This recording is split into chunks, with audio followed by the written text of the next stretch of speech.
Yes. Mike Gregg, can you hear me? Yes. Mark Lombardi, can you hear me? Megan Starrett, can everybody hear me? Yes. Yes, Megan.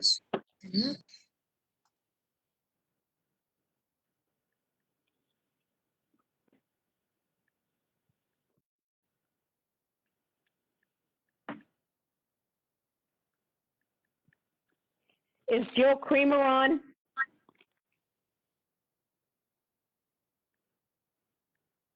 She's having trouble getting on.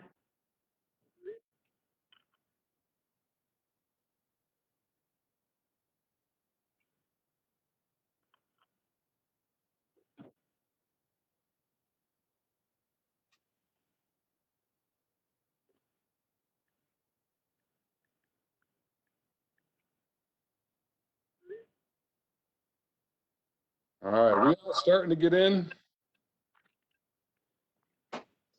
Kind of, sort of.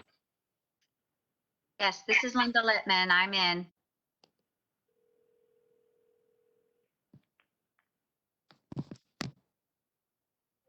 Are you on? All right, I'm going to put you on speakerphone. You can listen from my phone. I know. You're on speaker, behave.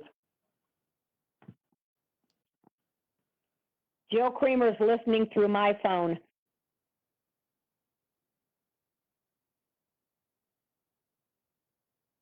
Yeah, this is crazy. So I'm unable at this time to get on through my computer, so I'm having to do it through my phone, just kind of. Me too.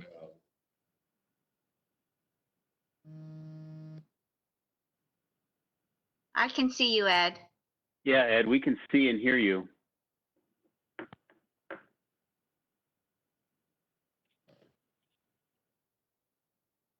How did you get on through the computer?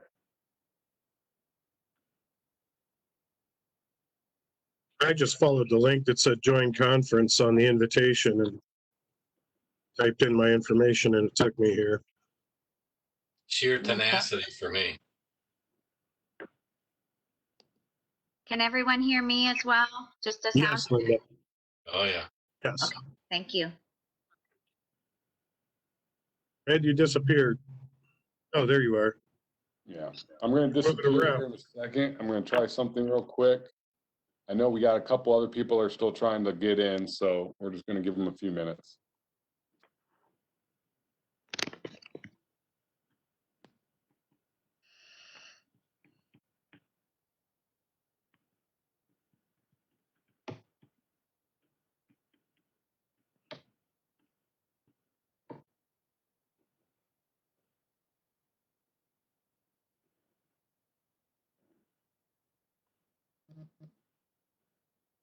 Oh my God, I'm on. Can anyone see me? I can hear you, but I can't see you. Me neither.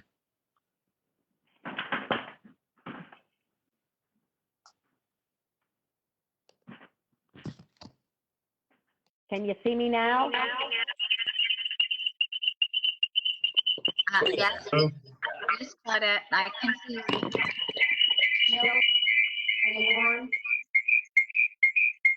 You're getting back. There you go. Are you on? Okay, I'm on. So I'm just going to put the phone here right next to it so you can hear everything, okay? To join meeting. And then, yeah.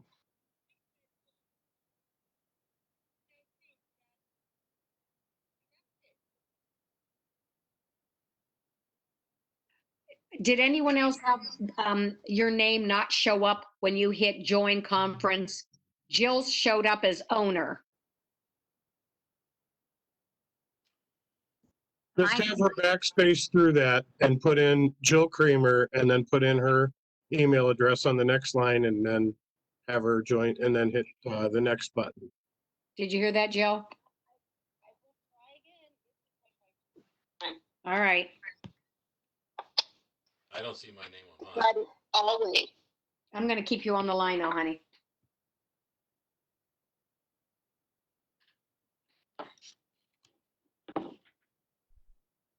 Claudette, can you hear me okay? Yes, I can. Wonderful, thank you.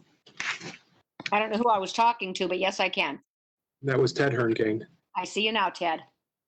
I can only see you. I don't know how that works, but Up in the top right-hand corner, Ted, there's an icon where you can change your views. now you just Tile popped. everybody. Okay, so if oh, you go, look at all this, okay. Oh, geez. So I it think I look- might be on. what? I think I may be on Oh, all of a sudden. all right. Yes, Jill's she's on. coming in. I'm hanging up, Jill. Okay. It looks like whoever's talking gets their picture. Well, Yeah. you can change the icons to tile everybody, and then they're just outlined if they're speaking. How do you do that? It's up in the Right top here. right-hand corner. There's three little icons. One's a square with a little square in it. One's a square with three little squares on the bottom of it. Another one's just four squares. Hit the four squares, and you'll have everybody tiled onto your screen. I love it. You got So it now? far. So far.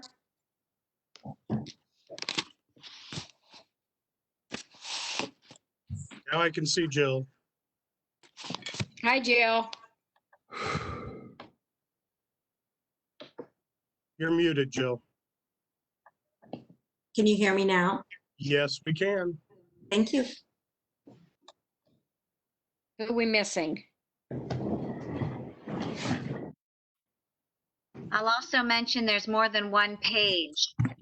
So I've got a list of everyone at the bottom, or pictures of everyone at the bottom, but an arrow to go to the next page as well. How do you get to the next page? There's an arrow. I have all of the pictures along the bottom of my screen, and there's an arrow that says next page. Linda, if you go back up to the tiles at the top right, Yes, the icon that has just four squares there, I'll yes. tile everybody onto your screen in one page. Hello. Okay, Now you got it? I think I do. Oh, do I need to put myself in there? No, you're down at the bottom right-hand corner. Okay, But you're in my page. You're in everybody else's page, right in the tiles. okay. All right, thank you. Mhm.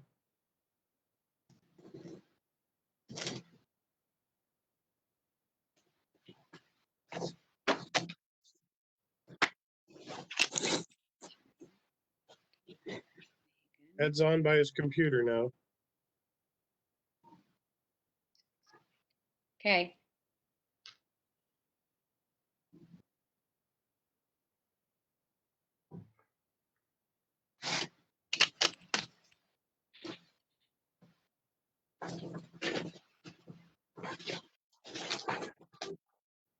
How do you mute and unmute? Just at the bottom of your Got it. screen, Got it. you Thank have a you. bunch of icons. Thank you. Mm-hmm.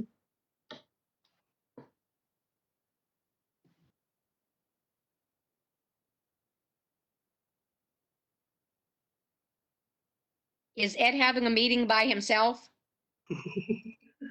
He's on the phone. Hold on one second. No, Justin Richards on the phone. We're having some legal technicalities that we have to figure out real quick. Okay. Well, I can tell you a couple of things. Our start glass should be in the beginning of next week.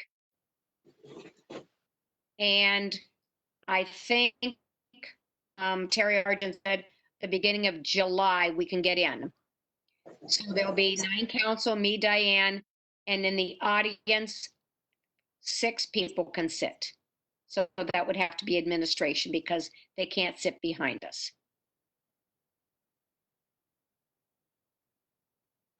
Was I on mute?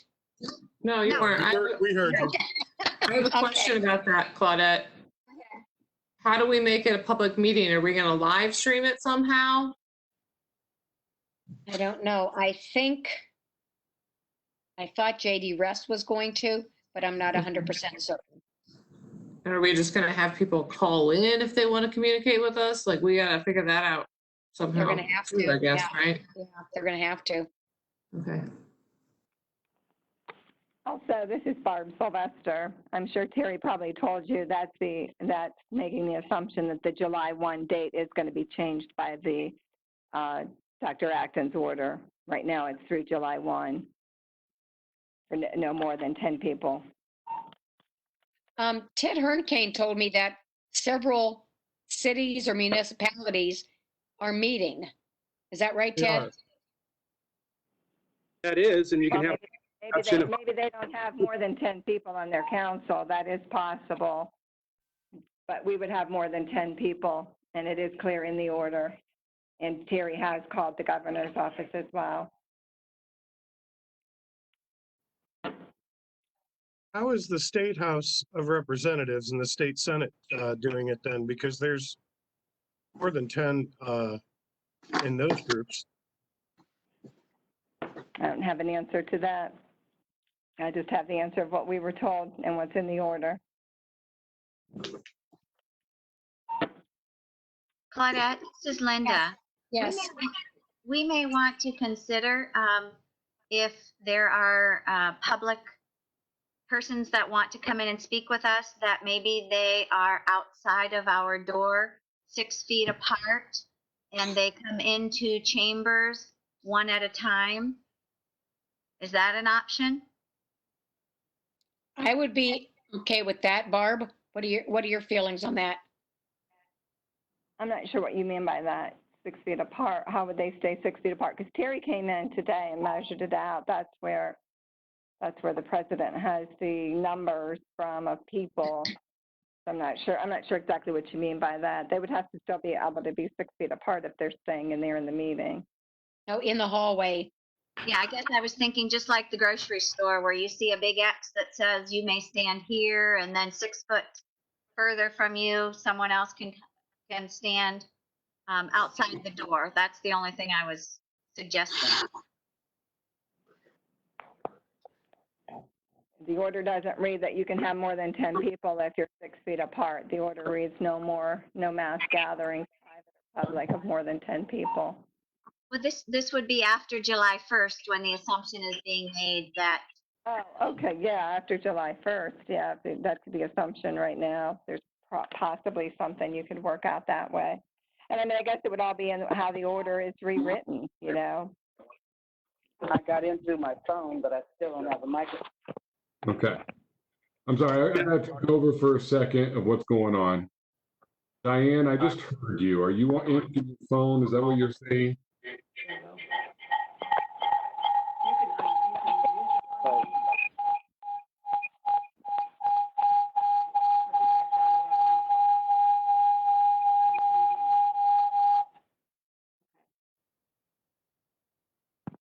This is Jane Ferrero. Can you hear me? We can hear you, Jane. Oh, thank you. I'm just I'm waiting. here, but my phone is on mute. Well, we're hearing you through your phone or something, Diane. Okay. But I'm not recording. Well, and that's what I was trying to communicate to Justin. If I go up into my upper right-hand corner, there's a little red icon that says this meeting is being recorded, recording in progress. Right. Exactly. I understand that. But it's recording, but I won't be able to retrieve it unless I copy it to a flash drive and put it on my other computer that I do the transcription from, that has my stop and start on it. So you can go ahead and try that, and I can do that tomorrow. In theory, you should be able to log into your WebEx account tomorrow, and the recording would be saved onto that account. There, and I can copy it to a flash drive and put it over onto the other computer. Yes, in theory. That Okay. sounds about okay. Do But we I have a can't be member of the press present? Is Steve there? We do not. So, Is Amy there? Steve was on the public hearing conference and did confirm that it was that the work session was via WebEx, but I don't know if he's been able to sign in. Do you want me to call it? Sure. And I don't know who valued customer is at the bottom. Do you want me to call Steve? Yeah, that'd be great so we can see. Okay. And then we still, I don't think, have Justin and Richard able to communicate with us. Is that right, Justin? Justin and Bill are here in council chambers with me and Nancy. Yeah. And they can see you. Yeah, so we're still with only 8 videos.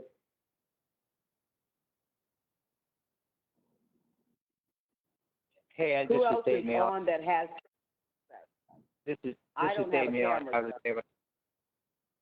Dave, you have a camera? No, I do not, but I was able to get into the phone. Okay. I don't have Steve's phone number, just his email. I have his phone number. Let me mute. While I mute, if we want to move on, we can. Megan, maybe you want to start? I can start. First, I have 2 new things tonight. The first one is the new community development ordinance that Samantha had talked to us about before. Samantha is on the line. She had a brief public hearing about that tonight at 6. It looks like me, Samantha, Steve Grazier, and Lori were the only ones that were on that. We didn't have any members from the general public sign in. Samantha, you want to give the overview? We got a large packet from her. Everybody got that in their work session packet. So Samantha, if you want to go ahead. Sure, thank you. So I have submitted legislation for the CDBG CV dollars that the city received. As most of you know, the city is an entitlement community through the U.S. Department of Housing and Urban Development. And as an entitlement community, we receive a formula allocation from HUD grants. So that's why we were in the line to receive this additional funding through HUD automatically. It's not a fund that we have to apply for. So that's a good thing. So we have $392,232 to allocate towards coronavirus to prevent let's see, I'm trying to remember the exact term that they use, prevent, prepare for, or respond to coronavirus. So I have taken that money and allocated it where I see the community needs it the most. And the mayor and Barb, safety service director, were very eager to work on something to help out some of our businesses that have been affected by some of these shutdown orders here. So that's where our largest portion's going. In the plan I'm presenting today, we have allocated $265,000 towards a small business assistance program. It's a little over 67% of the CDBG CV funding. And this program is designed specifically to assist local businesses with 25 or fewer employees impacted by the coronavirus. Applicants must show a 30% decline in business revenue since March 9th, 2020, which is the date Governor Mike DeWine declared Ohio under a state of emergency.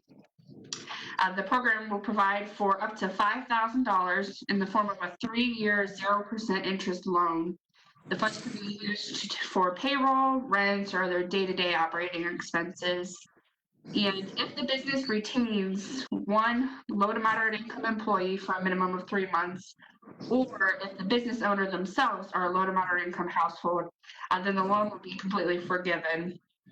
And we talked about this briefly before, but an example of low to moderate income household would be a 1-person household making less than $37,050 per year, or a 4-person household making less than $52,900 per year.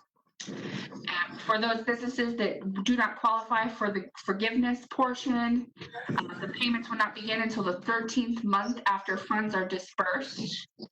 And the proposed funding in $5,000 increments would serve up to 53 businesses in the city. And just to clarify, this is not just for the downtown area. This is citywide. I did have someone ask me if this was specific to downtown. This is businesses throughout the entire city that have been impacted by the coronavirus. Another nice piece of that is I've formatted the applications and the loan agreements to a fillable PDF format.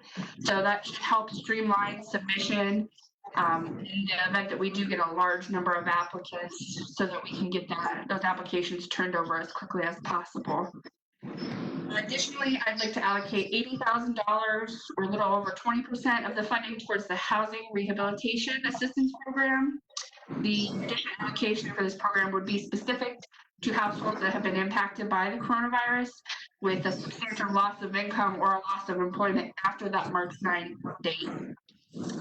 That funding would go for minor repairs in households such as roofs, hot water tanks, plumbing, electrical repairs, just like our normal program would, but that pool of money is set aside specifically for households that have been impacted by income or job loss related to this.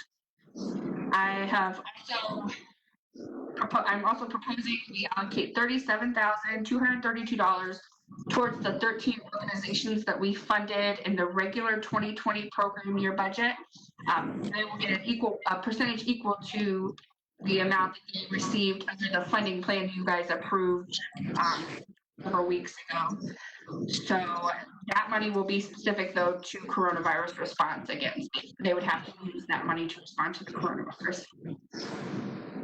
The last piece of the allocation I'd like to touch on is planning and administration. HUD allows for CDBG funding recipients to allocate 20% of each grant received towards planning and administration. My department is very cautious with our spending, and after I reviewed our current financial position, I believe that we don't need near the 20%. I've chosen to allocate $10,000 towards the planning and administration of all of the above programs. It's about 2.5% of that grant, and I think that should be sufficient to implement all the programs above that we talked about. And when I talk about planning and administration, some of the expenses that go towards that would be like lead abatement for the housing rehab programs when we have to go in and do the surveys, a few different things like that. So it's not just staff costs or anything like that. And it is important to note that applications would not be processed until HUD approves the plan. Or the plan amendment, I should say, because this is an amendment to our 2020 program year plan. We're just adding the additional funding, but I'm being told that's a streamlined process. So I can't give a date on that, but I am being told that from HUD that that's a streamlined process for the CDBG CV dollars. So we don't know for sure when HUD is going to approve all of this, and we can actually start dispersing funds, though, correct? I could not give a timeline on that, and we are part of the Stark County Consortium with Stark County and Alliance. So we would submit our amended plan with them, and then I would have their approval period. And then I'm being told, again from HUD, that the grant agreements come out immediately following HUD approval of this plan. So that is a good thing. That's different than what our normal program years run. Now, is the city able to accept applications while we're waiting for HUD approval? We could do that, yes. Okay. Committee members, I see your hand, Linda. I'm going to start with committee members. Committee members, any questions or comments? I'm sorry, I was trying to get a hold of the newspaper at the beginning there. Did we speak to the parameters as regarding the number of employees? Was that mentioned? 25 or fewer employees. And what if they basically are a sole proprietor kind of thing? They have their own shop, don't really have any employees. That's okay. They themselves could satisfy the low to moderate income requirement. If they don't satisfy that requirement, then the loan would, would require repayment, but it is okay. That's eligible. Now, no franchises or no chains would be eligible for this funding. But a couple of those businesses that we have downtown where they essentially are the owner of their company and they work the cash register, and when they leave for the day, the store is closed. they're the owners, they could still apply for this. Yes, absolutely. All right. All right, Linda? Thank you, Megan. I just had a question. If it was possible to use the entire 392,000 toward the small business relief program without including the other entities that you've indicated here. Not to say that that's the way we should go, just a question as far as is that a possibility? It is possible. It's within the HUD guide requirements that would fall. So yes. Just looking at the difference between 265,000 and 393,000 at $5,000 a loan, we could be helping 78 businesses versus 53 businesses. Just a calculation there.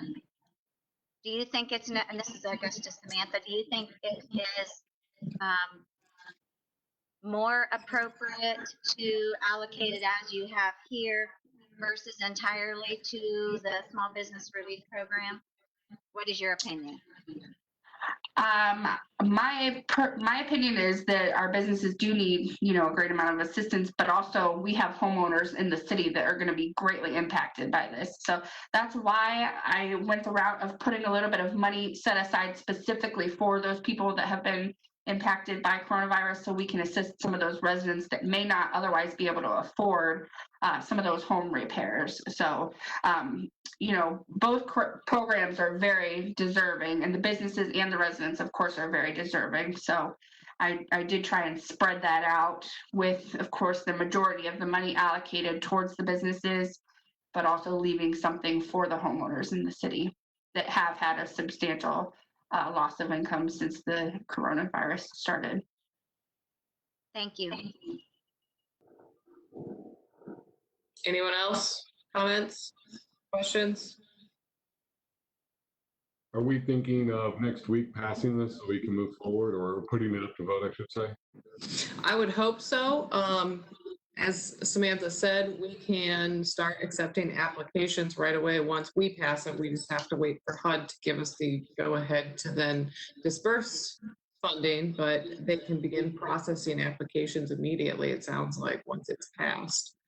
It does have emergency language on it, so if everybody is comfortable by next week, I would hope we could maybe vote on this. How does everybody feel? One piece I didn't mention is the self-certification process for the low to moderate income piece of that. So for the forgiveness, I included in your packets for tonight the self-income certification sheet. And what that would require is for the employee that qualifies as that low to moderate income bracket, or the business owner even, would just need to fill that out and either return it to their employer to get to me, or the employee could sign off on that and return it directly to me. So that is there's not really, we try and make it as easy as possible, but also complying with the HUD guidelines. So I did want to mention that piece of it. Anyone else?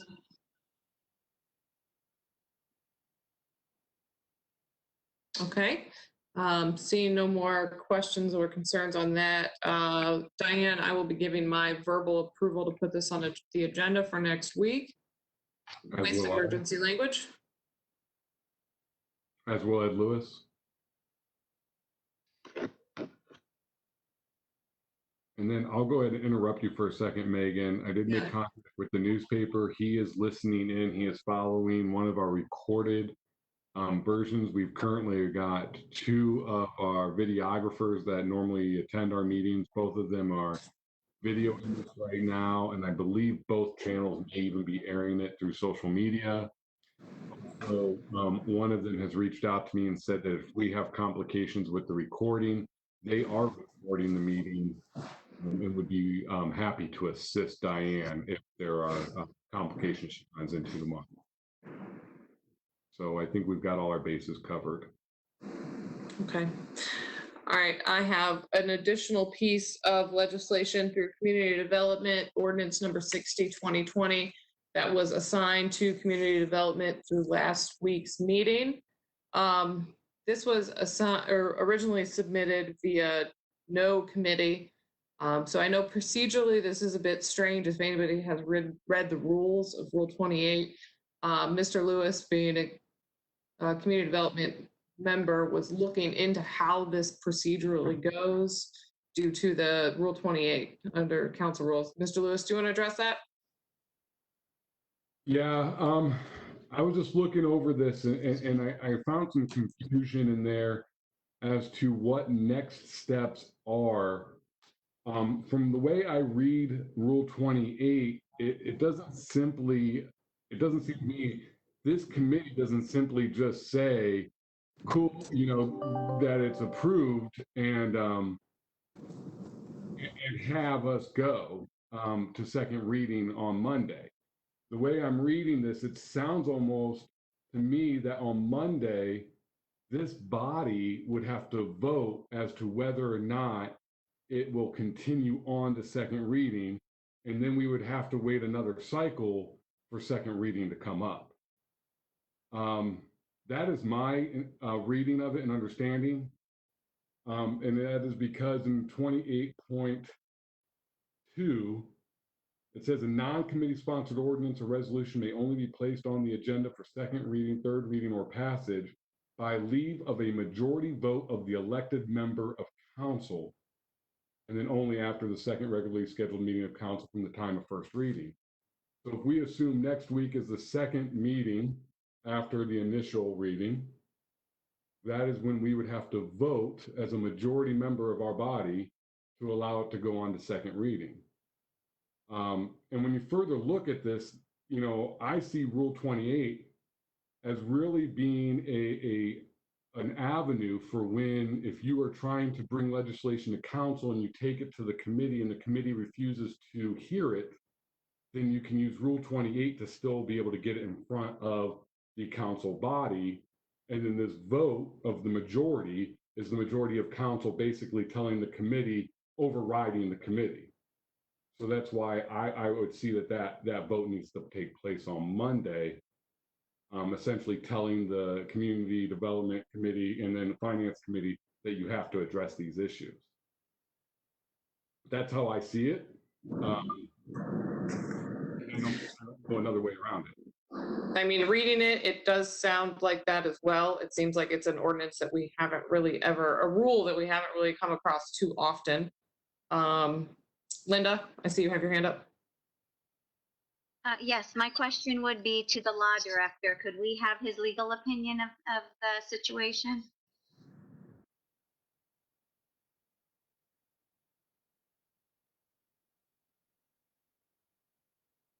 Mr. Richard, are you there?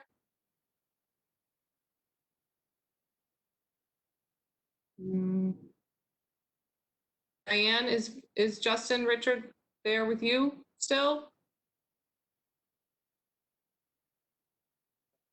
How about that?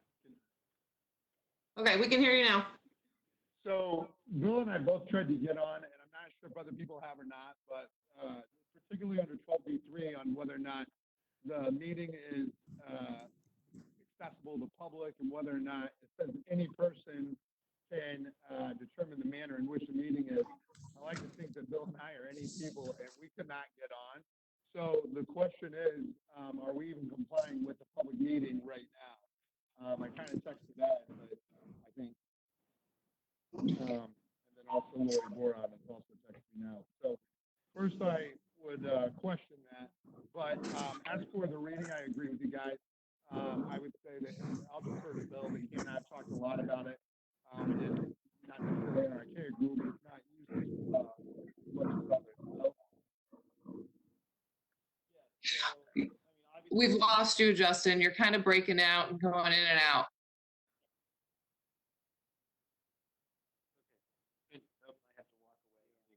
Okay. All right. Can you hear me now? Yes, much better. Okay, so this is Bill Bartos. So reviewing the rules, obviously it's a rule as we stated earlier. It's not. We've lost you again. You keep, whatever happened, you were perfect, and then you cut out. Okay. All right. Well, let me move further away. Let's see if this works. How about now? Yes. Okay, all right. Well, I've moved even further away, and I'm not sure if I can hear you, so we'll have to set up a relay here. So, reviewing the rules, as was previously stated, it's not something that's used quite frequently. You can read it either way. Obviously, it's the council rules are a matter of interpretation for council. But at the same time, this has been codified, so it's a legal matter as well. Because there's a reference to the appropriate sponsoring committee, it does make reference to sponsoring committee in Rule 29. So ordinances or resolutions shall receive the approval of 2 members of the appropriate sponsoring committee before passage. That can be read to require 2 members to approve it when it's been sponsored by a committee. However, there's also a reference to into Rule 28 to the appropriate sponsoring committee as well. So even though it's poorly drafted, but I would say that probably the best interpretation would be that it does require a committee vote as well, just based upon how the rule is drafted, because you can have one member propose a rule, propose an ordinance under Rule 27.1, and then it goes directly, if it's not rejected, it's referred to the appropriate committee by the presiding officer without debate. And then we have the 2 members that can propose under Rule 28 and 28.1 who can propose a resolution, and it will be given first reading only. So when you read Rule 28 and 29, ordinances or resolutions shall receive the approval of 2 members of the appropriate sponsoring committee before passage, and in case they are introduced for first reading without such approval, shall be referred without debate to the appropriate committee for consideration in 28.1. So because it references that first reading there, it seems to presume that all ordinances and resolutions, including those that are introduced both under 28 and Rule 27, will receive the approval of 2 members of the committee it's eventually referred to. So I would say that the best interpretation based upon how it's drafted is that it does require the approval of 2 members of the sponsoring committee, which in this case would be the committee it's referred to. Okay, so let me just try to work this through and talk it through with you then, so we're clear. So we followed through, it sounds like, properly after it was introduced at the last meeting. It was given first reading, and President Eisnick referred it to community development. Now, 28.2 says placed on the agenda for second reading or third reading by leave of a majority vote. So do we need the committees to sign off on it? And then at the next meeting, do we have to have a majority of vote of council to give it second reading? That's what we're a little unclear on. Right, sure. I think that, so it says on or before the second regularly scheduled meeting of council from the time of the first reading. And so if you read under 28.1, and so currently, this is technically a meeting of the committee of the whole.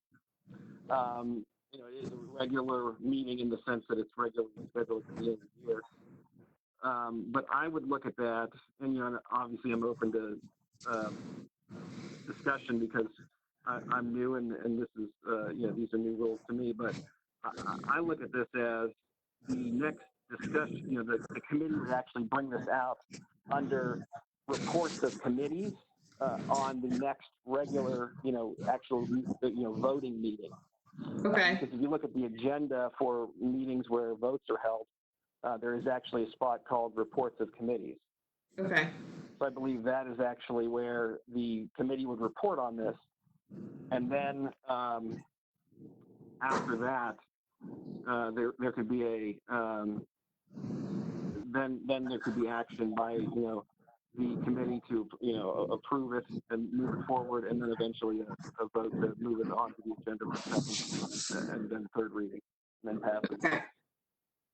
So to clear it up, so at the next meeting, this should be placed under, Diane, are you hearing this? Placed under reports of committees.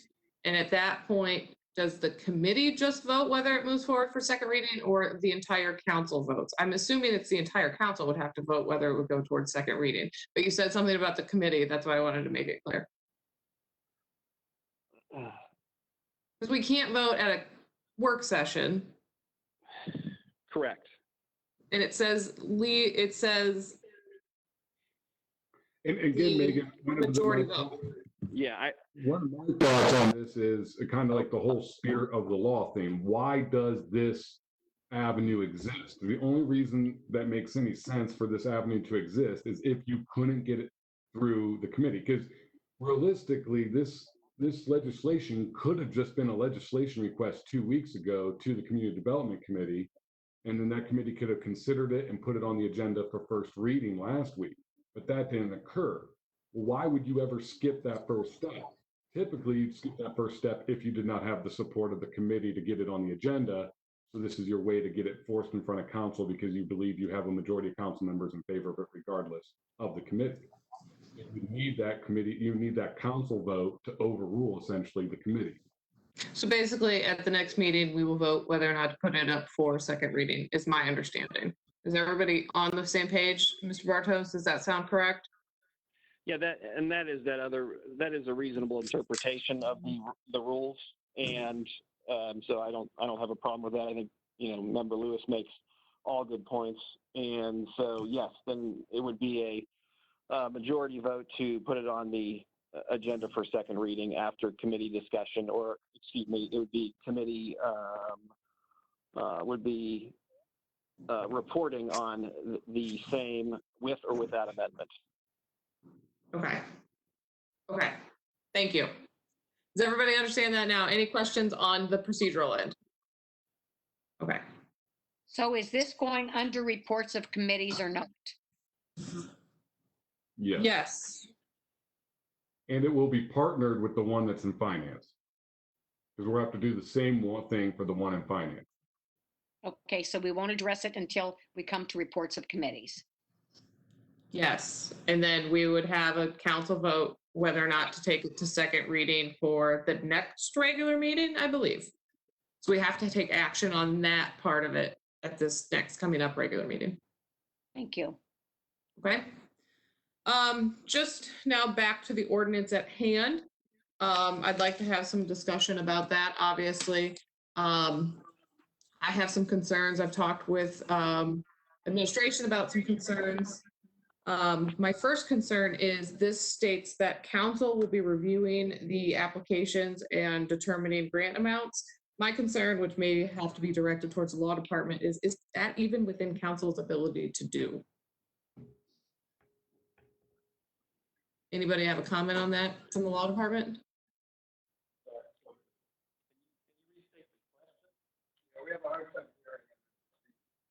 Can't hear you guys again. Can you restate the question? It's hard to hear the question and speak at the same time. This on the Exhibit A of this ordinance, it states that applications will be submitted to the city council for approval. That makes me believe that city council is going to be reviewing applications and determining grant amounts.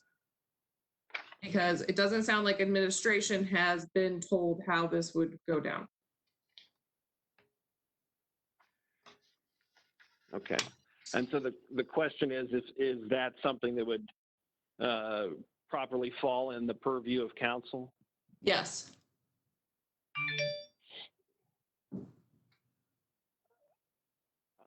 I would say traditionally and probably under the Ohio Revised Code, this would be considered an executive function, and executive functions are vested in the executive officers of the city, which include the mayor and the public safety service director. So the actual vetting of, where the money is directed to and whose application is approved. I think that is more of an executive function. Councils is has the power of the purse, as they say, and they legislate and appropriate. But when it comes to executing the laws and determining who is a successful applicant and allocating the funds that have been appropriated by council, I believe that falls with the executive. Okay, thank you. Also, I wanted other council members' opinion on this and also committee members on this. My concern on this ordinance is really, we have $265,000 for small businesses right now coming from the federal government, which is money that is being given to the city to give out to businesses as needed. My concern is this a little premature? Shouldn't we want to make sure that all those funds are expended through CDBG before we start dipping into the city's general fund, considering we all know that we are, coming up on some shortfalls and our carryover is going to be getting smaller and smaller as we go throughout the next year or so. My concern is the way it's written, you cannot get the CDBG funds and this grant at the same time because it says you cannot get any state or federal funding. The CDBG funds is federal funding.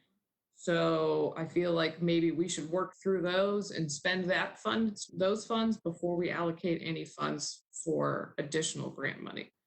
How does everybody feel about that? Committee members first? Anybody? Megan, I think those sentiments make sense. My big concern with when we got the CDBG was, as we talked about in the last discussion with Ms. Walters, were those smaller businesses where they don't really have employees, where they own, operate, and do everything themselves. I was concerned that they would be left out. But if they are able to still access the CDBG, that makes me much more comfortable. I would say that there could be a concern stated that there still might be some companies that are vital to our community that may not be able to access these dollars. But we won't necessarily get a full picture of that for a little while. So, I mean, my hopes would be that we would see where these CDBG dollars land and what position that puts us in. And then maybe we can access a program such as this one that we now have the rough bones already put together for us. And maybe we can do that time, and it might end up being a lesser ask because businesses will be able to go through CDBG. I don't know. I mean, I still have concerns on the financial end. This time I can't say one way or the other where I'd fall, but I do think there's a little bit of wisdom in seeing where the CDBG dollars put us first. I would agree because I feel like going through the CDBG funding first would show us how many businesses would obviously qualify, how much money is needed. If we are unable to grant some grants to small businesses through CDBG, I'm sure Samantha would be willing to kind of keep track of who those businesses were and how much money would be needed in the long run to maybe help give those businesses grants as well. It also means that we would have a better picture of the city financially with this a little further down the road to see how many funds are available from the city's carryover to determine how much money we would have to be able to expend towards small businesses out of our own finances. Is Nancy able to hear us, or does she have a comment that she would like to try to make? Diane, is Nancy with you? You're muted. I'm sorry, I couldn't hear you.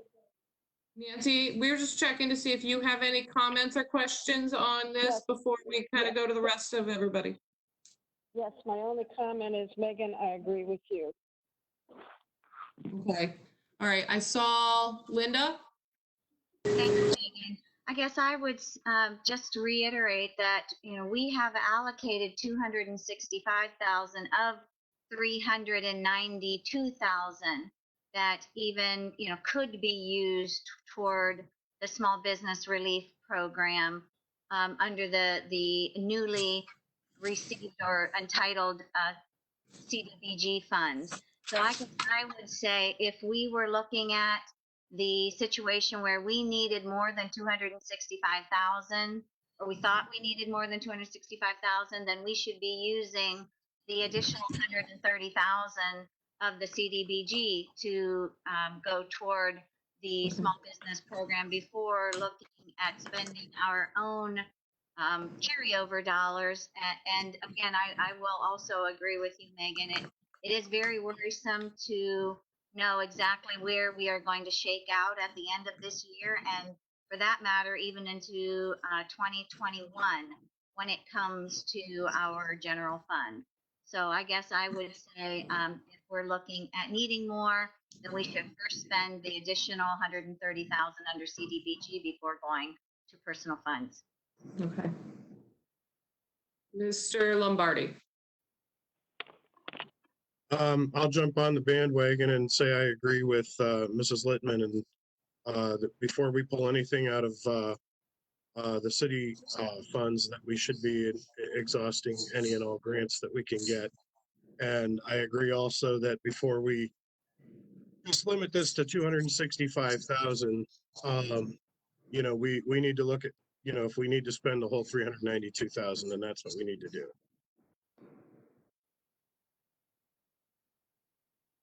Anybody else? Megan, this is Jane Ferrero. If I Jane? may, one moment. Yes, go right ahead. Thank you. I want you to realize too, this may be an audit issue. I am going to contact, our auditors are coming in this coming week, and I'm going to talk to them about this.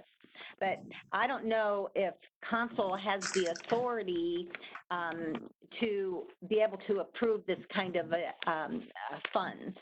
I don't mean to allocate the funds. I mean to approve who gets the money. I did just ask that at the beginning there, Jane, when we started speaking about this, and Mr. Bartos from the law department agreed with you and decided that believes that is a concern, and that was a concern I saw as well.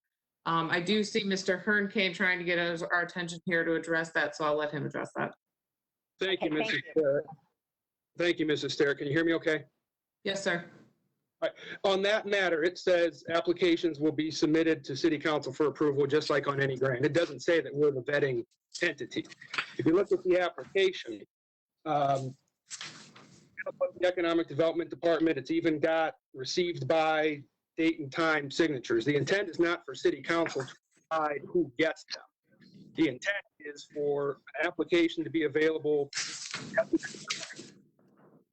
And as you see on the page 1 of Exhibit A, application later than determined, we wouldn't know what those dates were. The point is to have the application available at the city at an available date to be determined down the road.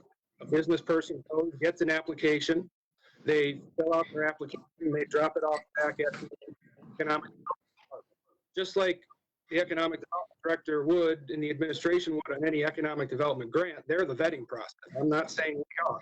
I'm saying the council first 10, well, the first 25, $10,000 grants that meet the eligibility requirements. So if a business pops up an application, everything is marked yes, it's signed off. I'm sorry. We're losing you. I wasn't able to hear you there, Ted. I'm losing you quite a bit there. Okay, how far do I need to go back? Too many. Just like the last. What was that? The last 5 minutes? No, like the last paragraph. So the theory would be is the administration is still the vetting entity, not council. A business would get an application, they would fill the application out. If they check all 1, 2, 3, 4, 5 items yes, then the first, let's say you get 50 applicants, I don't know. It's kind of time stamped here on the second page so that the city or the administration would then forward the first 25 eligible applicants. I never said that we would be the entity. Okay. Now, have you sat down and spoke with administration or anybody about this, about who would be, I guess, administering this or taking care of it within the Economic Development Department, gotten them on board with doing this or anything along those lines? No.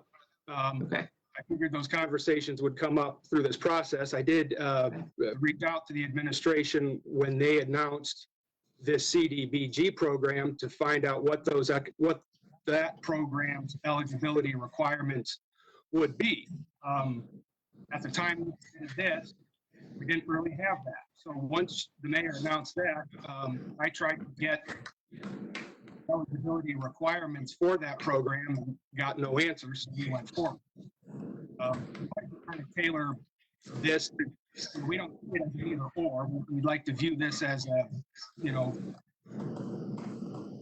type of thing, or somewhere to meet in the middle. Okay. Okay. Any other comments or questions? Mr. Gregg? Oh, sorry. Dave, if you could go first, and then Mike, you're next. Megan, I apologize. I had a hard time hearing what Mr. Hurricane was saying, a lot of it.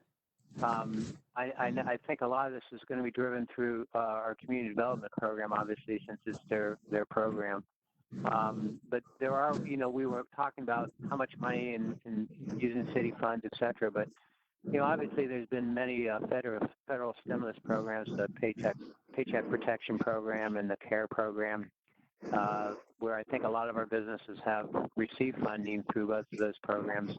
And then I don't know if a lot of people are aware there was the Faith to Start program that was basically awarded over $500,000 worth of grants to small businesses also here in Stark County. And I know a few of our businesses in Massillon receive funding through those programs too. So just wanted to make you aware of that. Okay, thank you. Mr. Gregg? Yeah, I'd like to my comment on this, and it kind of dovetails with what Dave was saying, is that I'm firmly behind providing funds from city money to our small businesses to help them support them.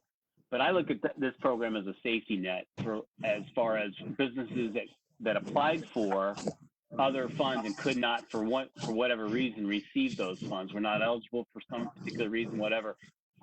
So in that vein, I would want a little bit of tightening up on the wording on this. The one bullet point that said that states that the eligibility requirement is they have not received any COVID-19 related financial assistance from the federal or state government. I don't want it to be a matter that they didn't receive it because they didn't apply. If they look at our application process is a lot easier to qualify than the federal government, and say, forget about federal government, I'm just going to apply for the city fund. I'm not for that. I think that our businesses should be asked to apply for everything that they can possibly receive from the federal government, state government, county, where any other entities that may be providing funding, and then we can be the safety net if there are some businesses that for some reason can't qualify. So that's my comment on that. Okay. Mr. Therrett? Thank you. First of all, there's an awful lot of open mics, I think. So all that feedback will go away. But the safety net factor is huge. I thought we had some wording in there that about that not having received any other grants. And there was some inclusion. I thought at one point maybe we changed that, but it had that language that if you had applied and not received some of those grants.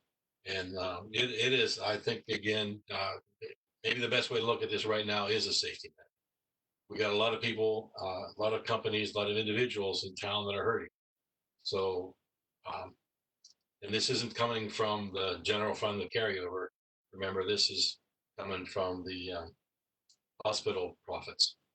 Thank you. Mr. Lewis, if you Want to address that? Clarify something real quick about that point, because we've heard that point thrown around, and that's, I'm just going to say it, that's flat out false. There is absolutely any money that has been generated from the hospital goes into the 1100 general fund. When you look at the unencumbered balance on your spreadsheet, the 1100 unencumbered today, I believe it's about 1.8 million. That includes all revenue from the hospital. There is not some account somewhere that has all the money that the hospital brought in and it just sits there and doesn't get used. It gets commingled with the other funds. Now, I know the argument will be, well, you guys say that the revenue from the hospital has been this and the hospital's cost this, so it's still lesser. And that's still true. You can have revenue brought in from the city, from the hospital being one number. You can have the cost of the hospital being another number and see that it has brought in more than it has cost. But those dollars are still unencumbered. So if we were to allocate $250,000, you don't get to say it's from the hospital. No, it's from the unencumbered 1100 general fund. And that 1.8 becomes 1.55. That's how that would work. It's going to impact the city's operations no matter how you look at it. Just like when we have to approve an appropriation to pay the property tax on the hospital, it comes out of that unencumbered 1100 and that number drops. We're mixing two factors of accounting here. And it's misleading, quite frankly, to the public when we say we are using hospital money, because that builds this image as if there is a bank account somewhere that contains millions of dollars of hospital money, and that's simply not true. Not to mention, we still own the hospital, and we don't know how long we're going to own it for. So if we start spending so-called hospital revenue, and the hospital is with us many months down the road, and it goes beyond the revenue it's brought in or whatnot, you end up still spending out of your unencumbered. It's really just a mixing of ideals. And I'm going to assume it's due to confusion and not some kind of marketing scheme, because I think the program that we have in front of us is actually a well thought out, good idea. And I love the idea of being able to provide a safety net to our businesses. But let's not mislead people by making them think there's a secret pot of money that we have here to use on program. So I just want to make sure we're very clear about that. That's it. Sorry. Okay. Any additional conversation on this piece at this point? Mr. Hernkane? Yes, thank you. The reason for stating hospital-related revenues, obviously those revenues flow into the general fund, which is why it's worded to appropriate from the unappropriated balance of the general fund.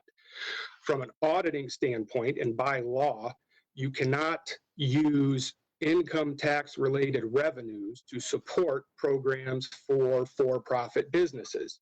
You can use general fund revenues like building fees and permits and other sources of revenue that would be considered part of the general fund, but not income tax related dollars. So the purpose, obviously, it would be appropriated from the unappropriated balance of the general fund, but from an auditing standpoint, and as the budget director has mentioned twice this year, our revenues, or I should say, revenues or profits from the hospital, by adding that language is not to confuse anyone, it's not to try and trick anyone, it's to identify for auditing purposes that the funds we used for this program were lawful and not utilizing income tax related dollars. Megan, may I speak for a minute, please? I just want to say that makes sense to me, if that's okay, Megan. Yes, go ahead. Explanation, Mr. Hernkane. Unfortunately, the paper didn't express that, and this is the first time we've heard that. So I now understand the logic and the reasoning behind it. I only have a question to the auditor. Can we let the mayor wanted to speak first, Ed? If we could we let her speak quick, and then we'll get Jane to answer questions? You both spoke at the same time. Mayor? Thank you. Good evening, Council President, members of council. I think it's a wonderful idea to want to help our businesses. But that's what the CDBG funds are for. And, last year we shrunk the pay raise scale for our police officers, and we gave them money, extra dollars that were due to them for the work that they do. And so we have to really keep our budget for the rest of this year as well as next year in the forefront of your minds. And some of you are new and may have not had dealings with the budget, but believe me, in 2012, Jane and I had to work very hard for years to get our city turned around. And we were able to do that. And we do not want to get into a position where we decrease our general fund carryover and that we can't pay our own bills. And so we don't know how long COVID is going to last. And so I just ask you, I think it's very generous of you to want to do this, but the timing is not right. And I support what Megan and Ed and Linda and Mark, everybody has said about let's use the CDBG dollars first and then reassess later on this year and see where we're at, because we honestly do not know how long COVID-19 is going to last. And we have to protect our city. We never want to get into a position that we were in before. And I think the auditor will support me on this. We've worked too hard to get into financial difficulty now. There are, as David Maley talked to you about earlier, there are other programs out there that the businesses could have applied for, and some of our businesses did, but many did not. And so they'll have that opportunity to file for the CDBG dollars. And I just ask you to be very cautious and be very cognizant of our own financial status as you move forward with this. Thank you for letting me speak. Thank you, Mayor. Mr. Lewis? Yes, well, like I was saying, again, thank you for that clarification, Ted. That makes a lot of sense. Now I get where you were coming from with those statements. It does leave some other questions that I think maybe the auditor can either answer or look into us.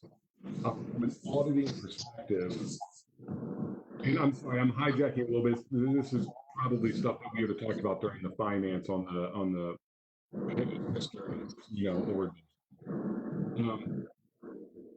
Jane, since the revenues brought in 19 and have then been completely commingled and realized by the city, can we in 20 still make a claim that they are hospital revenues? This is Jane. All of our funds from the general fund are in one bucket. And yeah, we know how much revenue we've gotten in. We know what our expenses are for the hospital. But for us to take money out and say that that was hospital money, that we cannot do, because we don't have a separate fund that says it's a hospital fund. We don't have that. It's all general fund money. And the only reason I'm asking this to be clear to council. I'm sorry, Ed, I'm not hearing you. Well, I'm just saying the reason I'm asking these questions is because I think the last thing council wants to do is to appropriate these dollars, provide a gift to a local company, only to find out that something was not properly done, and then have to request funds back or something crazy like that. Like, if we're considering using CDBG money and then possibly creating a safety net, if that's where we go, I want to make sure that this safety net doesn't have any holes, even though we're saying it's a net, but doesn't have any holes in it that cause a problem for us later. You know what I'm saying? And I would imagine everybody would be in agreement with that. We got to make sure it's tight, if that is in fact what we decide to do. I apologize. We're having a lot of trouble understanding you. You keep breaking up, and I may be breaking up as well. But I just want to say I agree with the mayor completely. I think the timing is off, and I don't think we're ready to take this on yet. There's so many questions that need to be answered, and I promise you, I will look into this, and at Monday's meeting, I will come and speak to you about what the auditors say. Thank you, Ms. Ferrero. Jill, were you raising your hand? I see Mr. Lombardi, but I thought I saw Jill too. No? Okay, Mr. Lombardi. This is completely unrelated, but Megan, could you mute your mic? There's some background noise that's drowning everybody else out. I'd appreciate it. Thanks. Any other conversation at this point? As I stated earlier, I am in agreement with administration. I think there's some concerns about this that we need to probably have some more discussion, see how the CDBG funding goes, how many businesses we can reach with that, how many businesses apply, and make sure we utilize those funds first. But I think we need additional discussion on this as well, because it seems like everybody has a lot of questions at this point. So at this point, I would suggest that we continue kind of researching this. I know Jane said she was going to research making sure this is all being done appropriately when it comes to the budget. And I have nothing further tonight. Mrs. Sterrett? Yes, sir. Could I, Auditor Ferrero, could I ask that when you inquire about this, you also inquire about our economic development grant program in general? Because I really don't see a whole lot of difference in this compared to what we've done in the past when we provide economic development grants. And we've done that program for a very long time. I guess we might as well get an answer on that as well.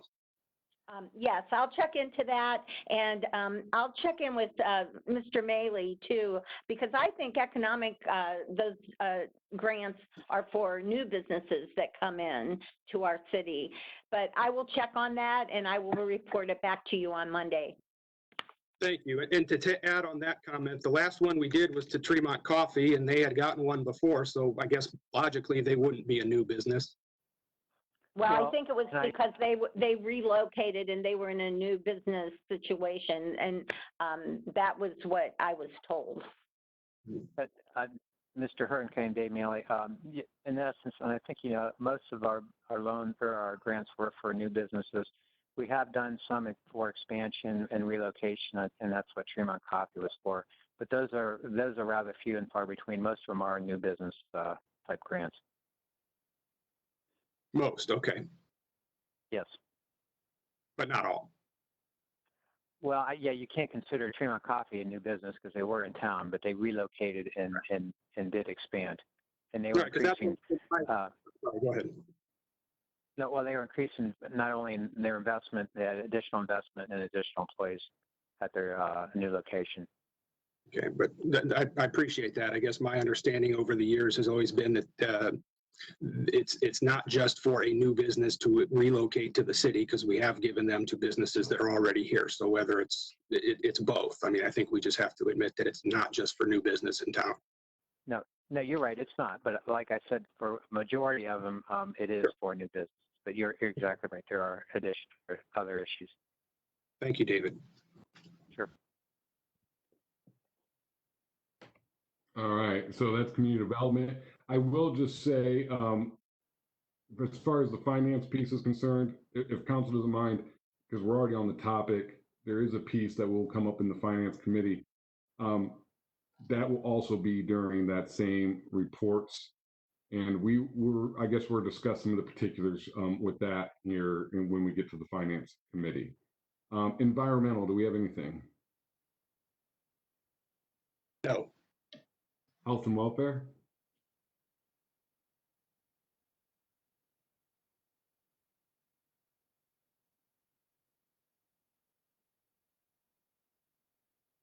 I know she's on with Diane.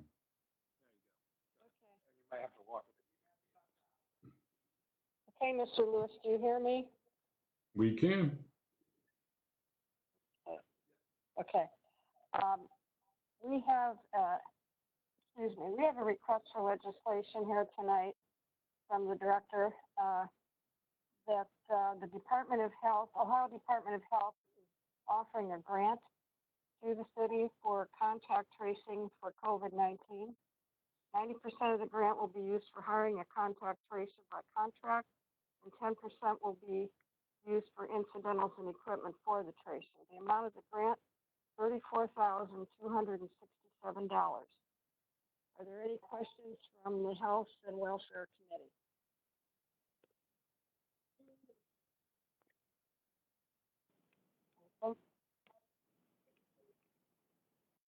Anything? Doesn't seem so, Ms. Halter. Okay, seeing none, I'm going to go ahead and put this on the agenda for next week's meeting. Can I have comments from the two other members of this committee?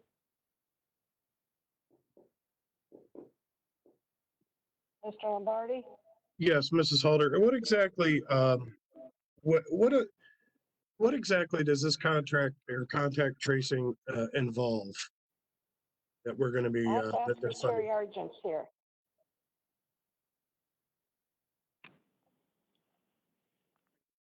Terry Argent is not on the Okay. call. He was not able to get on.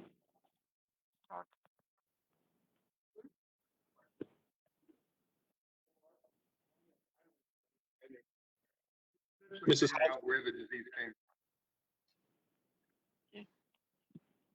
Did you understand that, Mr. Lombardi?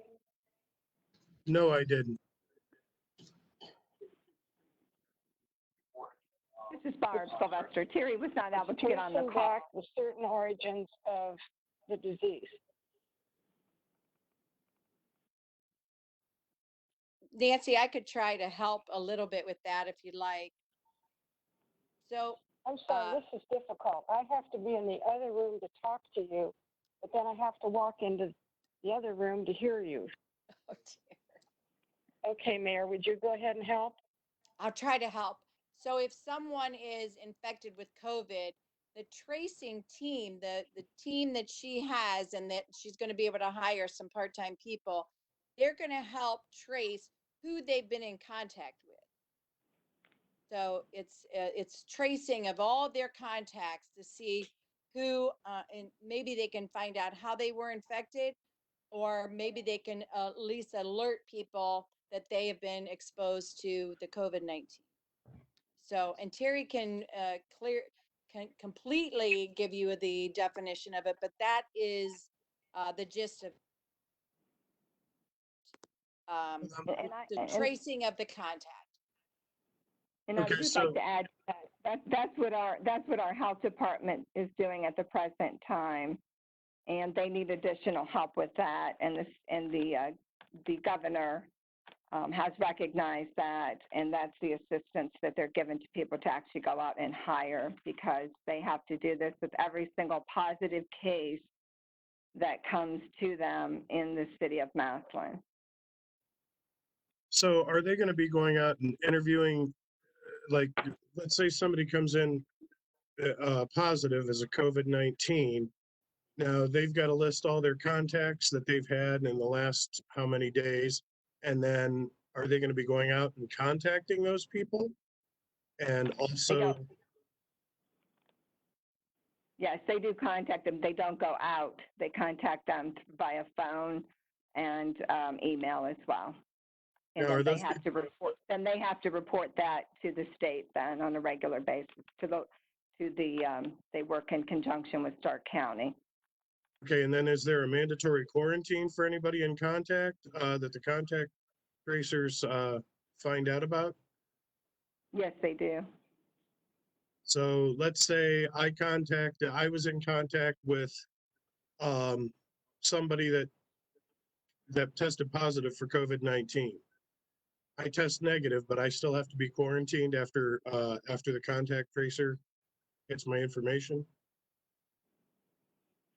Well, I guess at this point, let's make sure we double check that with Terry. I mean. Okay, I guess again, if she's putting legislation, I guess if she's putting legislation before the council and wanting us to approve it, she should really be here to answer questions. She tried to get on the call. She was not able to. She tried for about 20 minutes. She was texting back and forth, as well as this is to accept this grant that's coming into the city. I understand what it's for, but she should be here to answer the question. And she would be if she could have gotten on. And you can call her in the morning. You'll know before the next meeting. She'll give you all the information you need. If I That's all I may, have, Mrs. Mark, if And I you may could speak to have that. called her prior to the meeting as well, and she could have told you. I'm not sure whose committee this is in, but if I can just speak to our health department just for a moment. They have done an outstanding job, and I'm sorry she couldn't be on the call tonight. I had difficulty getting on, and then all of a sudden I got on myself. But she has done an outstanding job, as well as all of the staff. They have really been an extreme asset to this community, and very caring. Every call that anytime I have a concern or a question, you can call Terry. If someone has a concern in the community, I've been exposed, what should I do? And they walk you through the process. They have been extremely busy, still trying to keep up with WIC and making sure immunizations are done. So I in the chairman for the health board, and I told our health board that I am just so ecstatic about the care that they've given to this community. It's just been outstanding. So Mark, I'll make sure that she can get on next week, and we'll get those questions answered for you and for council. But hats off to our health department. Thank you for letting me speak. And I just sent Terry a text, and I asked her to give you a call in the morning then. All right, Nancy, do you have anything else for your committee?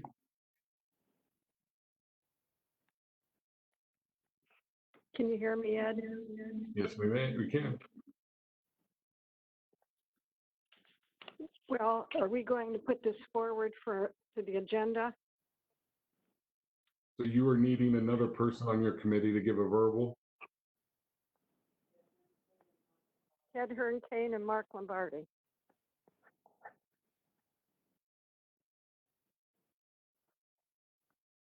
This is Halter, Mr. Hernkane. Yes. I'm not 100% sure I'd like to give you a verbal unless we do hear more details from Terry Argent. Okay, thank you. Mrs. Halter, this is Mark Lombardi. Yes, Mark. I'm not willing to go forward on this either until I hear from Terry. Okay, thank you. Mhm. Mr. Lewis, I guess we will hold this until the next work session. All right. Parks and Rec, I have nothing. Police and Fire. Thank you, Ed. I have no legislation to bring forward, but I did want to reiterate, if you were not on the call for Police and Fire Committee meeting at 5:30, I had asked for the meeting to be rescheduled, and that new scheduled date is Monday, June 15th at 5:30, and that will be prior to our actual council meeting, which of course will be at 6:30. The two subjects that will be discussed in that meeting will be a review and update of the city information card. And I had asked Diane earlier today to send out to the committee members the prototype card that has been designed. And I confirmed with both earlier that they'd received that. I also asked that if there were other members of council that would like to see that or would want to be in attendance or simply have comments regarding it, to please send that card, the prototype card, out to them as well. The second bit of information that will be discussed that evening will be a discussion that Mr. Therrick had requested of the committee to bring forward, and that is a city curfew discussion. So I had asked him that at that point, if he would lead that discussion, that would be appreciated.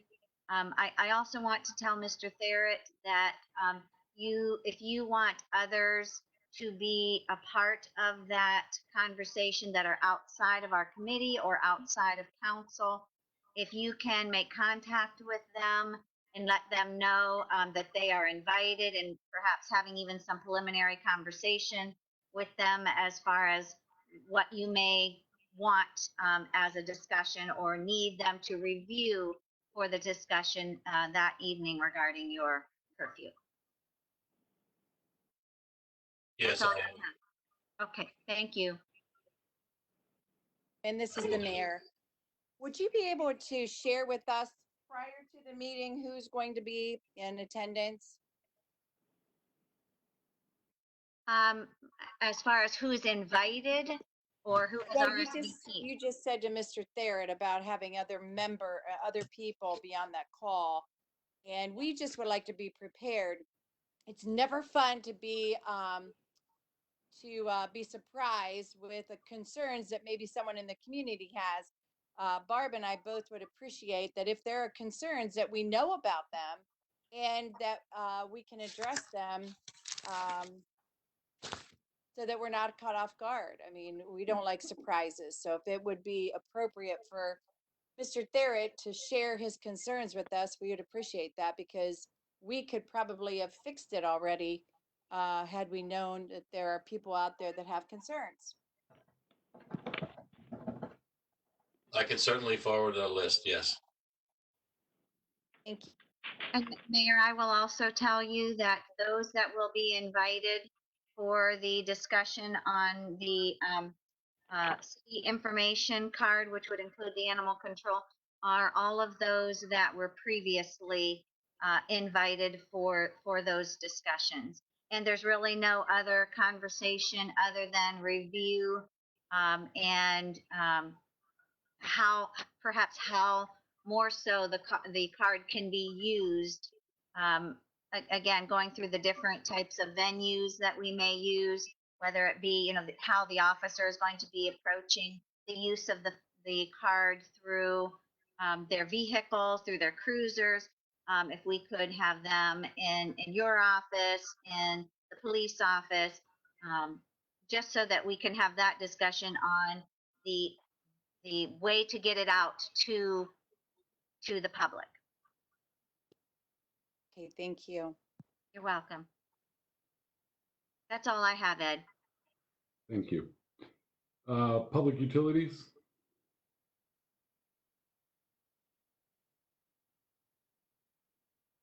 I have nothing. Okay. Streets, rules and courts, I have nothing. streets? Nothing new. All right. Finance. We have the one piece that I was referencing earlier. It's the $250,000 for the small business grants that was discussed, not the CDBG, but the additional one that we were discussing. That would be placed under reports from committees, would have to receive a vote from city council as a whole. A majority of us would have to vote in favor of it to go to second reading. And then at the next meeting after that, we would be able to have it on the agenda for second meeting if it receives the affirmative vote. This is putting it into a transfer out. And Ms. Ferrero, I know you had some comments to me earlier about it. Do you want to speak to this? Sure. Anytime we transfer out, we have to have a fund that we transfer it into. So it gets transferred out and it transferred in, and that does not address this.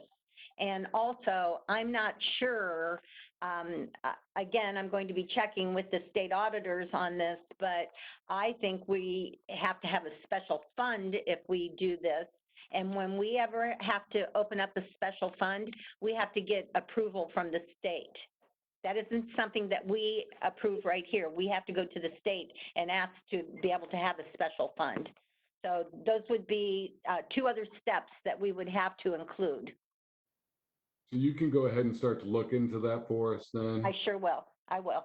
And then my next question will be, and finance committee members, stop me if you think I'm out of line, but to the sponsoring members of council for this legislation, would you guys raise any objection if we just took this piece and voted it down on Monday, acknowledging that once we get the really the main component, the program itself, whatever that form that takes, we would just follow it up rapidly right behind with the funding piece. Would you guys be objectionable to that? That would be the best. That would be the best way to do it. Mr. Hernkane or Mr. Thayer, do you have any comments to that model? If you vote down the funding piece, and if the program were to pass, then aren't we just taking more time to do the financial piece again? Well, but the way it's currently written at the 250 and just the transfer out, it seems like it would need to be amended anyways, which would take it back to first reading, regardless.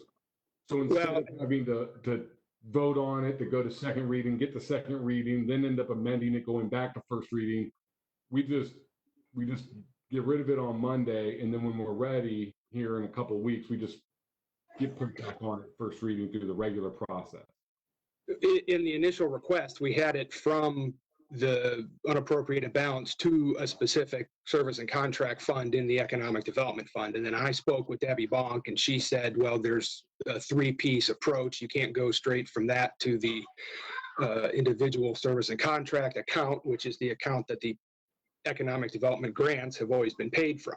So when she and I spoke, she said the first step is to go from the unappropriated balance to the transfer out, and then from the general fund transfer out to a specific fund, and then a fund to a specific count, if my notes are correct from our conversation. So during that conversation, I said, well, if you wanted just to go to the transfer out, let's see what happens, and if it passes, we'll deal with the other pieces later. I mean, you are the finance chair, you can do whatever you want with these, but if it was incorrect for me to go from the unappropriated balance of the general fund to the specific account that economic development grants have been historically paid, then that's one thing.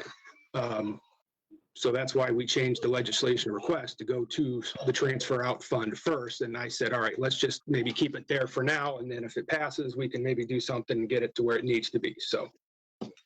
Okay. It's just missing two steps, Ted, and we could do all three things all at one time.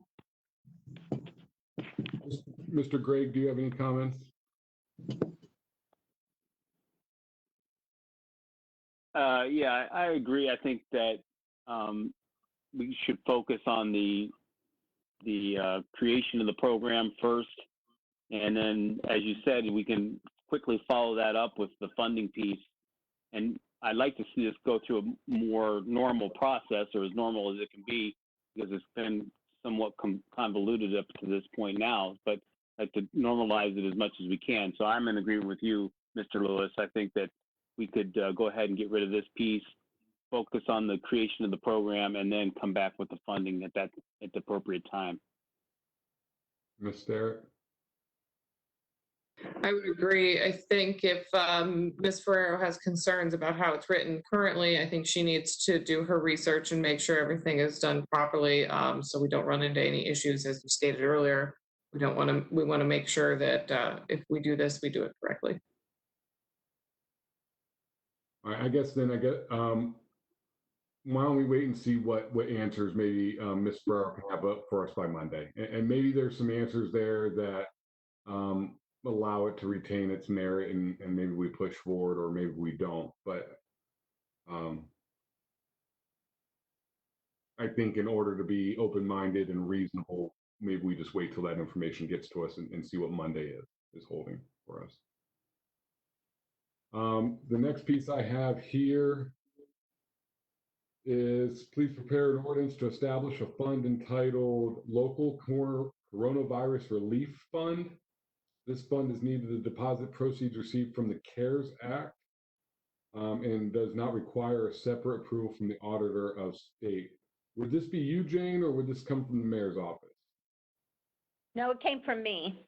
Okay. This is, we are getting $582,836.36 from this CARE Act that the state of Ohio is awarding all of the cities in Ohio different amounts of money according to what each county gives out. And we received a letter from Allen Herald, and in order to get this money, we have to have a resolution from the city council accepting that the federal funds that we are going to be using. And you saw the resolution attached to this one piece that says, please prepare a resolution to approve the requirement of Ohio Senate bill. And then the other piece is to prepare an ordinance to establish a fund, because now, see, this is another one that we have to establish a special fund for this money. But we have found out that we can use this money on anything that started March 15th and beyond that we use for COVID-19. So we will be able to reimburse some of our departments that have used their personal funds in their budget, and including unemployment that we've had to pay. So this is a wonderful thing, and $582,000 is a lot of money for us to use. And believe me, just like if you guys were going to get those partitions up in city council, this would pay for that. Like the courts, the clerk of court, they put up acrylic dividers too, and we'll be able to give them that money back. Anyone in the city who used their funds for COVID will be able to repay. Would this also include, I mean, we've mentioned the partitions and we've also mentioned unemployment. Would we be able to also include any kind of maybe additional precautions we've taken for our first responders? Well, a lot of the first responders have gotten grant monies. Okay. And so if it didn't get covered, absolutely it would.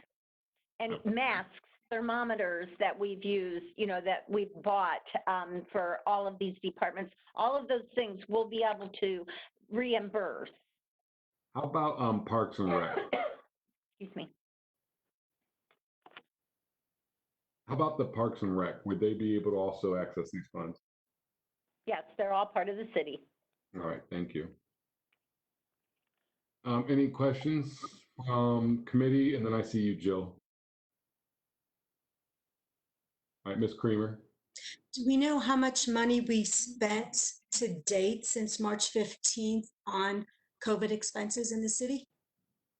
Well, my understanding is that Lori Boron has been keeping track of all of that for the city. So we will be meeting with her once all of this gets approved and we get all of this established and all of the funding established, then we'll get with Lori and see how much, what her records show.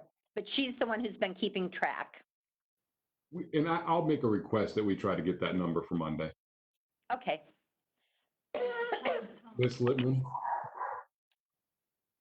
You're muted, Ms. Littman.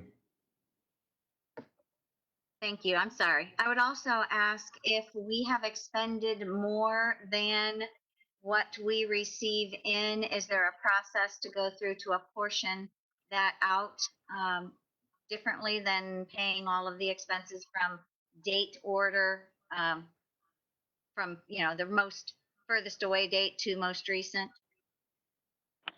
Well, we'll have to look at that and see. I mean, I don't think initially that we have spent $582,000 to date, but we will definitely look at that, and we will get guidance from our county auditor as to how to handle that.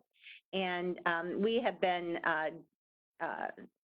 exchanging a lot of telephone calls with him, But I think that we'll be okay. And plus, this money has to be spent before October 30th, or we have to return what we don't use. Okay, thank you. Uh-huh. Ms. Creamer, are you motioning for another question? Yes, I do. Thank you. So if we don't spend all of this, if I understand you correctly, Jane, we will return what we don't use. That's absolutely right. All right, thank you. All right, I give my verbal. Do I have a second verbal? This is Mike Gregg. I approve verbal. As do I, Megan Starrett. The next piece is the appropriation. So that first piece that we just gave you the approval for was creating of the account. The second piece is the actual request for appropriation. I will provide my verbal on that. I will as well, Megan Starrett. Mike Gregg also. All right, the next piece I have is requesting appropriation from the unappropriated balance of the Community Health Services Fund to the following account, grant expenses account, the amount of $5,000 for COVID-19 response. This subsidy from the Ohio Department of Health was received on March 23rd and was mistakenly deposited into our revenue account. It is needed for expenses to the COVID-19. Do we have someone that can kind of clear this up for us? Ed, if you see that mistakenly, Debbie erased that because it was not mistakenly deposited into the revenue account. It had to go into the revenue account. Because we That received was it a as revenue. typo on her part. Yeah. And then now they're appropriating the money. She wanted to take it out of an expense account and not have to go through console, and that isn't how it worked. And when she typed it up, the gal from over in the health department, she just erroneously put this mistakenly in there. But Debbie did cross that out. Okay, so we've received it into a revenue and now we're moving it into an expense account. That's correct. All right. Any questions or discussion? Seeing none, I will go ahead and give my verbal for this one. As will I, Megan Starrett. As will I, Mike Gregg. All right, this next piece is the resolution that I believe was already referenced. It's please prepare a resolution to approve the requirements of the Ohio Senate Bill 310 in order to receive and expend federal funds under Section 5001 of the Coronavirus Aid CARES Act. See the attached sample of resolution provided by the Stark County Auditor. Is there any discussion? What's the time frame on this, Jane? Well, I'd like it all three of those to be passed on Monday, if you would, please. No money.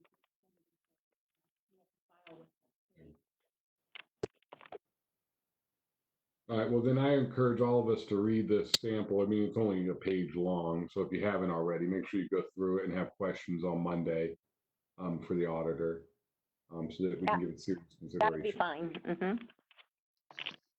Any questions or discussion from council members? I will give my verbal to place it on the agenda. Megan Starrett, verbal. I give my verbal, Mike Gregg. All right, we are now into the transfer section. The first transfer we have is coming from municipal court.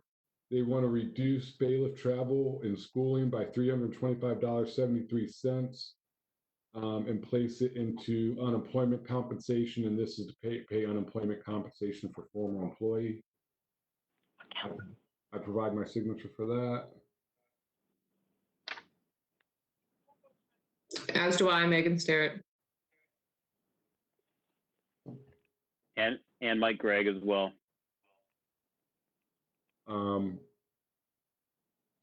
I will also point out that I've been speaking, so that is all the pieces I have in front of us right now.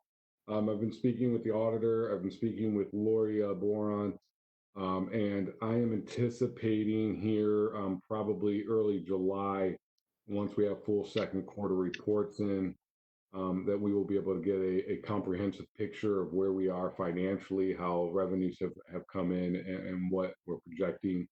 As previously stated, we are currently sitting or hovering around that 15%. I think last week we might have started upticking a little bit to 16%, but then there was some revenue that came in. So we're kind of just floating right in there right now. So I'll be interested to see how this month rounds out for us, and that'll give us a good picture of what to expect moving forward. With that said, President Eisnick, do you have any additional comments or discussion this evening for the sake of council?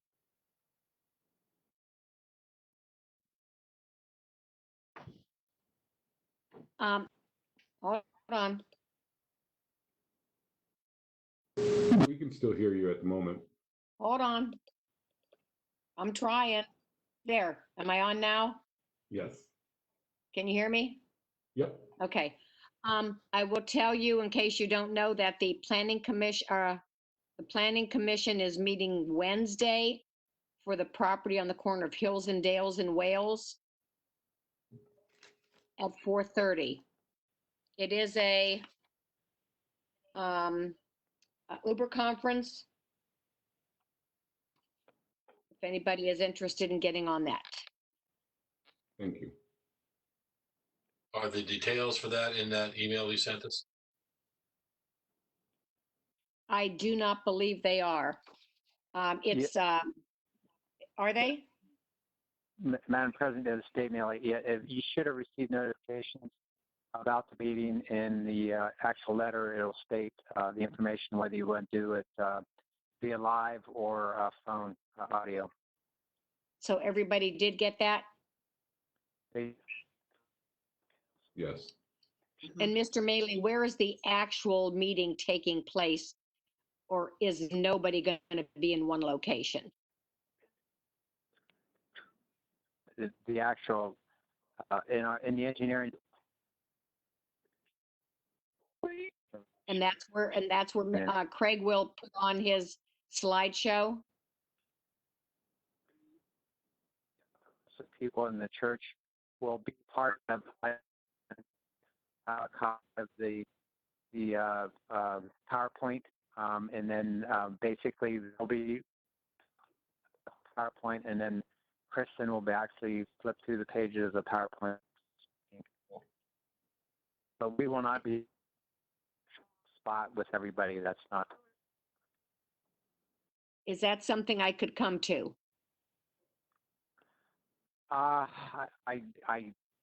guess you could. I mean, there really isn't. Do you have the ability to call in and like you do here? I do have the ability to call in. Is that something I could come to? I mean, come to it. Really, I mean, the only point would be if you can call in like a live shot like you do here in council, it wouldn't be any different. I mean, the chair isn't going to be in the room either. I mean, it's just going to be there, and probably myself. That's going to be it with regards to, like, Diane kind of runs the council meetings. So But, again, I mean, are you telling me no, I cannot be there? No, I'm not saying you can't. I just it's totally up to you. I know Okay. We're trying to keep people out of the facility, but that's I'm not going to tell you can't come in. Okay, and where again is it? Actually, the computer we'll be working from will be right next to my office. Next to your office. Okay, thank you. Okay. Madam That's President. all I. Oh, Madam yes. President. Linda? Madam President. Oh, yes. I just wanted to indicate that over the last couple of weeks, Craig Sanders has reached out to, I'll say myself, and he had indicated to me, many of us, with some additional information that I think he will be likely sharing at that meeting with the Planning Commission. But I think if anyone is looking for detailed information prior to that meeting, or would like to have copies of their rendered drawings, that he has them available. So I would encourage anyone to reach out to him if you're looking for that information prior to the Planning Commission meeting. Thank you. Thank you. Councilman Littman, that actually is on, that information is also on our website. And you should have received the PowerPoint as part of your notification packet. Okay, thank you. I guess I'm looking at the documents that I was given were too large for me to have printed. So if you're looking for something hard copy to look at, he would be able to provide them. And those are actually, we've made those available. If anybody wants to call in from the public, they can contact us and we will provide them a copy, or they can come in and view a copy if they can't get them online, and they are online. If you go to meeting notices on our website, PDF. All right, do we have any members of the community that would like to speak tonight? If so, please state your name and address and try to limit your comments to 3 minutes.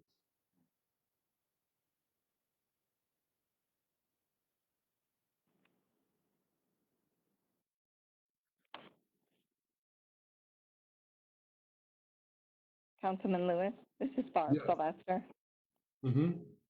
If you don't have anyone else that makes any comments before you move through too fast, I just want to let you know I do have Terry Argent on the line as well for the committee, the health and welfare. I would leave that up to Ms. Halter if she wanted to reopen her committee. Okay.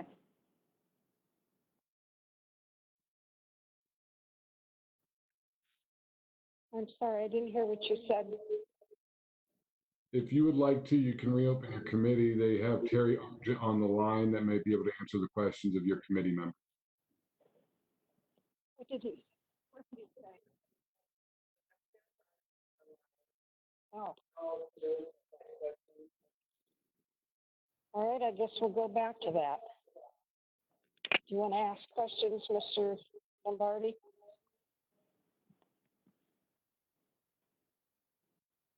Yeah, I just wanted to find out how the what the funds are going to be used for and what the procedures are going to be for the tracing. Sure. Can you hear me? Yes. Okay, great. The way contact tracing works is when someone is comes positive for COVID-19, we get a call from a medical facility or a pharmacist wherever they were tested, and then we contact them and find out who they've been in contact with over the last several days, and then we contact each of those people to recommend that they self-quarantine for 14 days. And the hard part about that is now, as of this week, pharmacies are going to start testing too, where before we just pretty much had the hospitals. So now we've got the free clinics and the pharmacies that are testing. So with more and more testers, we have more and more contacts we have to trace. So the governor, one of his major goals right now is to build up the workforce of contact tracers. So that's why they gave us this $34,000. We were planning on hiring somebody full-time for 26 weeks and then possibly somebody part-time for that. That's what that money would cover. And then would the contact tracing require people to self-quarantine, or is it a voluntary thing, or is it going to require them to be tested? Yeah, if someone's tested and they test positive, that's when we get the case. And then we ask people to self-quarantine then. They don't necessarily have to be tested as a contact, but they have to be, we ask them to self-quarantine. It's a self-quarantine. And then what they do is they call us every day and let us know if they have any symptoms, what their temperatures are. So you can imagine if one person is sick and they've been in contact with 10 people, that's 10 people for 14 days that we have to contact every day, or we ask them to call us. If they don't call us, we call them. So the workforce needs to be expanded. We can't do that with just the 2 nurses we have any longer, and especially as we get more and more testing, as we're going to the pharmacies now, we need more and more people to help us trace these people. And then what if they're not compliant with their self-quarantine? So far, everyone has been compliant. With the self-quarantine, there wouldn't be any force there. We wouldn't do anything. Now, if it's a forced quarantine, in other words, if somebody is positive and they weren't quarantining, then we will probably draw law enforcement into that. So far, that's not happened. Okay, that's all the questions I have. I have a question. Okay. Excuse me, Mr. Lombardi, do you have a question? I'm sorry, Mr. Hernkang. No questions, thank you. Thank you. I have a question. Go ahead, Mrs. Kramer. Thank you. Terry, with these two contracted employees, will these individuals pick up the tracing responsibilities to alleviate your staff to go back to their normal tasks that they were completing prior to COVID? Or would your staff continue the tracing along with these two contracted employees? These would expand our workforce. In other words, they would be contact tracing full time. They would be in addition to the staff we already have doing so. Because like I said, with the pharmacy starting up with tracing now, we expected the contacts to go up pretty steadily. More and more people testing positive. So we need more and more help contacting all of them. Most of our staff, except for our two nurses, of course, are already doing their regular jobs and putting in a few hours overtime to help them out. So this would alleviate some of that, but would it also take some of the pressure off of our nurses who, I know some of them are working almost 24 hours a day on and off when they get these calls of positive. Thank you. Are there any other questions? Thank you, Mr. Sargent. Mr. Lombardi, Mr. Hernkang, did you want to put this forward on the agenda for Monday?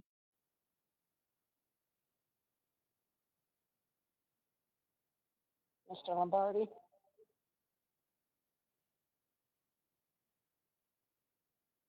I'll give my verbal. Mr. Hernkang? That's fine. Yes.